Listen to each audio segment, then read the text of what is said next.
Abbiamo 73 milioni di presenze turistiche in Veneto e il 66% dei turisti sono stranieri, tanto è vero che già la scorsa estate la Pedemontana ha avuto delle giornate fine settimana al bollino rosso perché molti tedeschi transitavano attraverso la Pedemontana. Numeri che fanno riflettere sulle opportunità economiche per i nostri territori, in particolare per quelli come Cimadolmo che si identificano in eccellenze uniche come l'asparago. Prodotto di nicchia, come per Badoere e Bassano, ora legati insieme da un percorso dedicato per proporsi sui mercati internazionali lasciando da parte storici campanilismi. E sono il sale della promozione i campanili, io non lo vedo in maniera negativa, è giusto che ognuno sia legato al prodotto del proprio territorio perché è l'identità e la storia del territorio, quindi noi non dobbiamo pensare che la carne sintetica sia il futuro è l'asparago bianco di Cimadolmo, quello del Sile di Badoere, Bassano, insomma ognuno ha la sua produzione tipica. Si ricordi che in Veneto abbiamo 350 prodotti tipici e abbiamo la seconda agricoltura d'Italia con un fatturato di circa 6 miliardi di euro. Dietro a questi numeri c'è la fatica dei produttori che vedono con favore l'alleanza tra consorzi. Era una cosa da fare,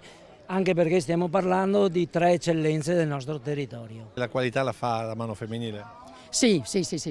Diciamo dopo sulla vendita, sul confezionamento e noi siamo più particolari, insomma siamo un po' più fini. Tra l'altro per lei l'asparago è stato un modo per rientrare nel mondo del lavoro?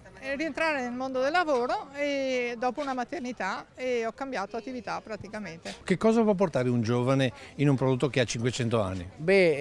Noi in azienda abbiamo già portato delle agevolatrici elettriche in campo e quindi facciamo una raccolta diversa da come facevano i nostri vecchi, diciamo. E poi come innovazione abbiamo i social e tutte queste cose che vedo che funzionano molto. Eccellenze diventate tali grazie alla passione e al volontariato dei territori organizzato dalle Proloco. Sicuramente i volontari, che sono l'anima chiaramente del volontariato, hanno sempre creduto in questo prodotto e in questo enoturismo.